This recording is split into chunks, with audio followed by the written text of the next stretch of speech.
So hello everyone, good morning to all of you. कैसे हैं आप सब लोग? आई होप अच्छे होंगे। तो देखिए, अब हम सीख रहे हैं यहाँ पे टेंस, और टेंस के बारे में मैंने आपको बता दिया था कैसे कैसे हमें पढ़ने हैं।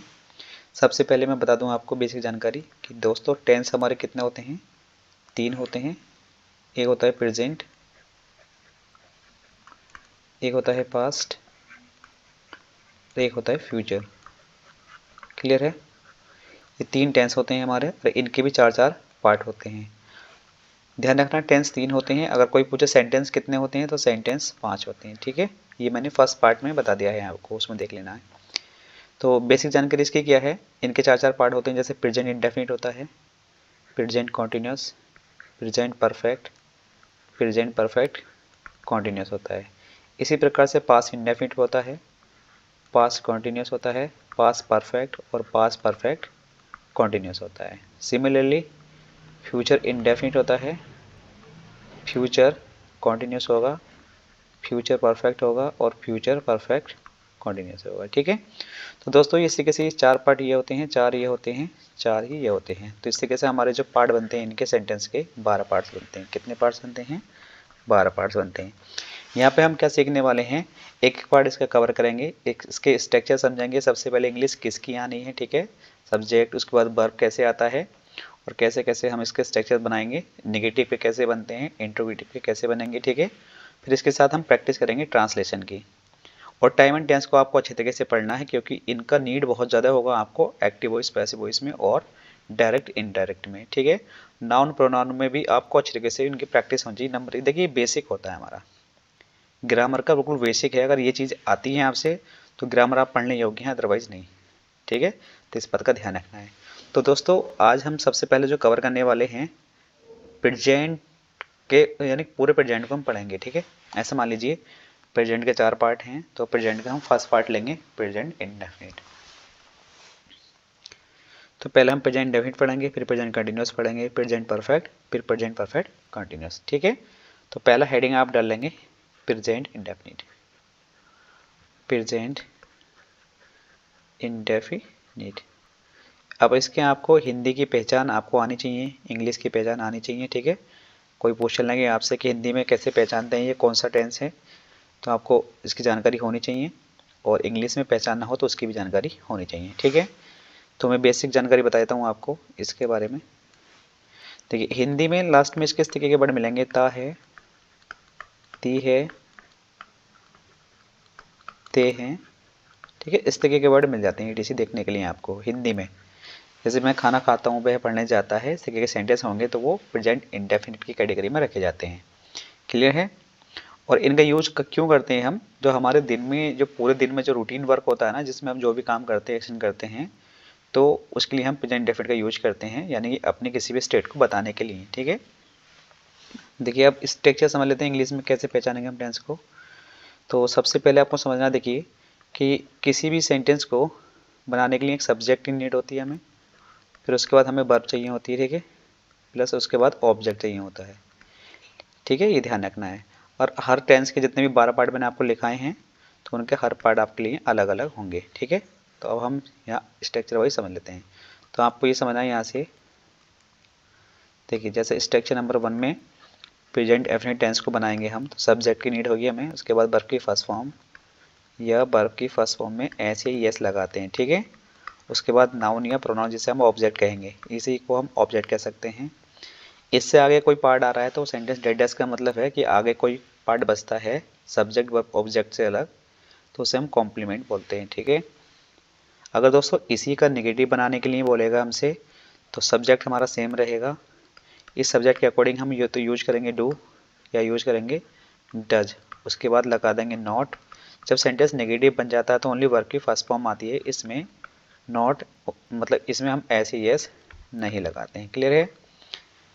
उसके बाद देखिए तीसरा स्ट्रक्चर इसका ये बन जाएगा, अगर सेंटेंस स्टार्ट होएगा हमारा नेगेटिव है तो ये वाला स्ट्रक्चर यूज करेंगे हम, सिंपल है तो फर्स्ट स्ट्रक्चर यूज करेंगे, अगर हमारा इंट्रोगेटिव है सेकंड टाइप, यानी कि फर्स्ट टाइप जो हमारे क्या से स्टार्ट होते हैं वाक्य, तो उसके लिए हम शुरू में क्या यूज करेंगे, डू या डज, है ना। तो ये डू या डज को उठा के स्टार्टिंग में रख देंगे हम, डू या डज। इस सब्जेक्ट को इधर रखेंगे, प्लस उसके बाद नॉट होगा तो सेंटेंस में लगाएंगे, अगर नहीं होगा तो नहीं। वर्ब की फर्स्ट फॉर्म नाउन या प्रोनाउन। आपको ये रटने नहीं है स्ट्रक्चर, ठीक है, रटना नहीं है बिल्कुल भी, आपको ये समझना। देखिए पहला स्ट्रक्चर याद कर लेना है, फिर दूसरा आपको थोड़ा समझ लेना है कि इसमें निगेटिव बनाने के लिए डू या डज का यूज करते हैं। तीसरा आपको खुद ही बनाना है, डू या डज को स्टार्टिंग में रख देंगे, फिर सब्जेक्ट को इधर कर देंगे, डू डज को इधर कर देंगे, ठीक है, और सब कुछ सेम है, देखिए है नहीं सेम। अब देखिए स्ट्रक्चर नंबर 4 बनाना, बस 4 स्ट्रक्चर बनेंगे हर सेंटेंस में। प्रेजेंट डेफिनिट पढ़ लो, प्रेजेंट कंटिन्यूअस पढ़ लो, कुछ भी पढ़ लो, 4 स्ट्रक्चर ही बनेंगे, इससे ज़्यादा नहीं बनेंगे, ठीक है। सबसे पहले क्वेश्चन वर्ड आ जाता है, मतलब जो स्ट्रक्चर नंबर 3 है हमारा ये, इसमें जो सेंटेंस मिलेंगे देखने के लिए हमें सेकंड मिलेंगे, क्या आप खाना खाते हो, क्या आप पढ़ने जाते हो, ठीक है। तो इसके लिए हम डू या डज यूज करते हैं शुरू में ही जब क्या आता है तो, ओके। अगर हमें स्ट्रक्चर नंबर 4 लिखना है तो सबसे पहले इंग्लिश जो आती है क्वेश्चन वर्ड की आती है, जैसे तुम कहाँ जाते हो, तो कहाँ की इंग्लिश आएगी वेयर सबसे पहले, ठीक है। उसके बाद हम ये वाला स्ट्रक्चर नंबर 3 लिख देंगे, इसके बाद बिल्कुल सेम डू आएगा, या आएगा डज, उसके बाद सब्जेक्ट नॉट होगा तो आएगा, अदरवाइज नहीं, वर्ब के फर्स्ट फॉर्म नाउन या प्रोनाउन। आप कहेंगे ये स्ट्रक्चर आपने कैसे लिखा है, देखिए मैंने कुछ नहीं करा, क्वेश्चन वर्ड लिखा है बस इसके आगे, और ये स्ट्रक्चर नंबर बिल्कुल 3 जो है सेम बिल्कुल यहाँ पे लिख दिया है मैंने, ठीक है। तो ये 4 स्ट्रक्चर हमारे बन गए हैं, इसी के बेस पर हम आपको एग्जाम्पल देकर प्रैक्टिस करा देता हूँ। जैसे मैं यहाँ पर आपको एग्जाम्पल दे रहा हूँ, देखिए एग्जाम्पल नंबर 1 लिखेंगे, वह अंग्रेजी बोलती है, क्लियर है। अभी हमने हिंदी में कैसे पहचाना टेंस, लास्ट में क्या रहा ती है, क्लियर है। अब दूसरा सेंटेंस में लिखा देता हूँ इसी के साथ साथ आपको, वह चावल, ऐसे मान लीजिए लोहा पानी पर नहीं तैरता है, लोहा पानी पर नहीं तैरता है। यहाँ पे आपको बस प्रैक्टिस कर लेनी है नॉर्मल तरीके से, फिर इसके बाद आप अपनी बुक से प्रैक्टिस करेंगे, ठीक है। नंबर 3 देखेंगे सेंटेंस, क्या आप इस मकान में रहते हो, क्या आप इस मकान में रहते हो, क्लियर है। शुरू में क्या लग गया, क्या तो क्वेश्चन वर्ड हो गया है, स्ट्रक्चर नंबर 3 यूज करेंगे इसके लिए हम। 4 तरीके का जो सेंटेंस मिल जाएगा, आप क्या करते हो, ठीक है भाई, कुछ भी सेंटेंस आप इस तरफ से लिख सकते हैं, जैसे लिख लो तुम अखबार में क्या पढ़ते हो, तुम अखबार में क्या पढ़ते हो। अब देखिए ये क्या है, सेंटेंस हो गए 4, मैंने चारों सेंटेंस दे दिए हैं। अब इसका हम ट्रांसलेशन सीख लेते हैं, जैसे कि मैं कलर ले लेता हूँ दूसरा, मैं कलर चेंज कर लेता हूँ दोस्तों, 1 मिनट हो जाइए रहा।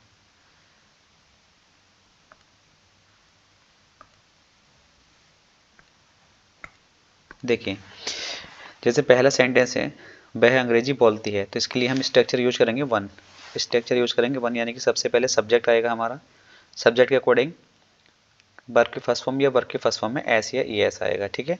लेकिन एक इशू और आपको आ रहा होगा यहाँ पे, तो मैं इस चीज़ को आपको यहीं लिखा देता हूँ।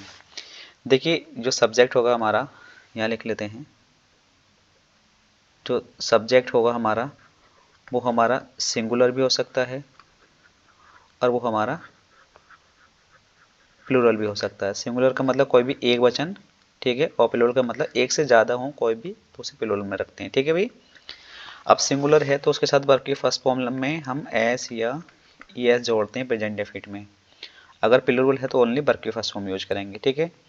दूसरा सवाल आपके माइंड में ये आ रहा होगा कि एस या ई एस किस वर्ब के लास्ट में जोड़ते हैं। देखिए दोस्तों, जिस वर्ब के लास्ट में सी एच आ रहा हो, एस एच आ रहा हो, एक्स आ रहा हो, ओ आ रहा हो, जेड आ रहा हो, या एस आ रहा हो, या डबल एस आ रहा हो, तो इन वर्ब के लास्ट में हम ई एस जोड़ते हैं और सबके लास्ट में एस जोड़ेंगे, ठीक है। इस बात का ध्यान रखना है, क्लियर है। चलिए, और देखिए इस बात का आपको ध्यान रखना है, इंग्लिश तो आपके पता ही होगा, जैसे मैं है, हम, ठीक है भाई, वे, आप, ये तो आपको सबको पता होगा इनकी इंग्लिश, ठीक है, ध्यान रखना है। तो मैं ये समझाना चाह रहा हूँ कि आई को इसमें प्लूरल माना जाता है, तो आई के साथ हम डू यूज करेंगे, ठीक है, सेंटेंस अगर नेगेटिव होगा तो। क्लियर है भाई? चलिए अब मैं आपको इसका ट्रांसलेशन सिखा देता हूँ। देखिए जैसे पहला सेंटेंस है तो हमें सब्जेक्ट चाहिए होता है। सब्जेक्ट क्या हो गया इसका? वह। अंग्रेजी बोलती है तो बोलने वाली कौन है? वह। तो वह की इंग्लिश लड़की है तो क्या आएगा? सी आएगा। एक्शन क्या कर रही है? बोलने का, तो बोलने की इंग्लिश होती है स्पीक। अब इसके लास्ट में के आ रहा है ना, एस एस तो नहीं आ रहा, इनमें से कोई सा भी नहीं आ रहा ना, नहीं आ रहा इनमें से कोई सा भी, तो क्या लगा देंगे? ओनली एस, क्योंकि ये सिंगुलर है, सिंगुलर के साथ ही लगाएंगे, प्लूरल के साथ हम ओनली वर्ब की फर्स्ट फॉर्म लगाएंगे। ठीक है, ये देखिए सी स्पीक्स इंग्लिश। क्लियर है? ये सेंटेंस बन गया हमारा। दूसरा सेंटेंस कह रहा है लोहा पानी पर नहीं तैरता है। तो कौन नहीं तैरता है? लोहा। तो लोहा नहीं तैरता तो इसकी इंग्लिश क्या आएगी? आयरन। ठीक है भाई, ये पहला सेंटेंस का ट्रांसलेशन है, ये दूसरे का आयरन। अब इसके साथ यूज करेंगे हम आयरन सिंगुलर है तो डज नॉट।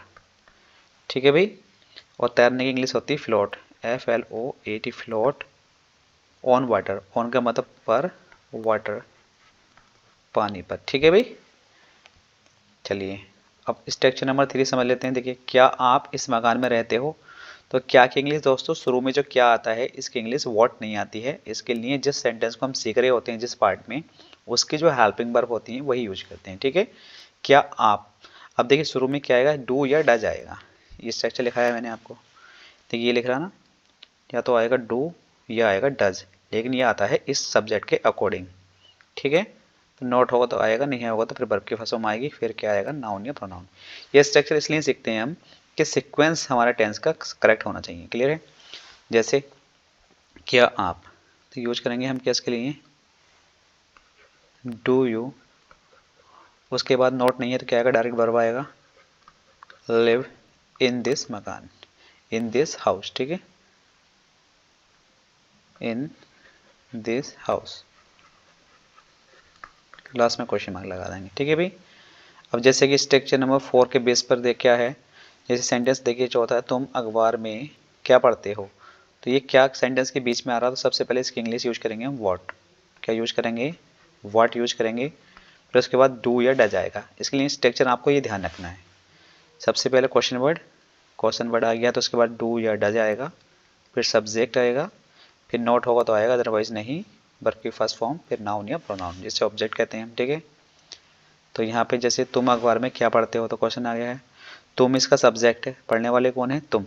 ठीक है, तो इसकी इंग्लिश क्या होती है? यू होती है, तो हम यूज करेंगे व्हाट डू यू। ठीक है भाई, पढ़ने की इंग्लिश होती है रीड, उसके बाद वर्ब आएगा, read in in the news paper. ठीक है भाई, क्या यूज कर लेंगे हम? In the news paper.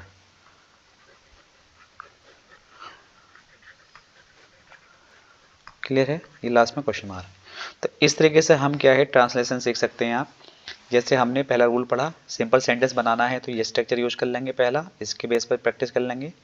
अगर हमें नेगेटिव बनाना है तो सीके का एग्जाम में लेके हम नेगेटिव बना सकते हैं। इंट्रोगेटिव दो प्रकार के होते हैं, एक तो वो जिन सेंटेंस के हिंदी में मिलता है क्या और शुरू में हेल्पिंग वर्ब मिल जाती है डू या डज। क्लियर है? और एक वो जिसके बीच में हमें क्वेश्चन वर्ड मिलेगा, जैसे मिल रहा है, और सबसे पहले से इंग्लिश में पहचाना तो सबसे पहले क्या आएगा? क्वेश्चन वर्ड आएगा। ठीक है, तो आप प्रेजेंट डेफिनिट टेंस हमारा ये कवर हो गया है। तो इसकी प्रैक्टिस आप अपनी बुक से कर सकते हैं।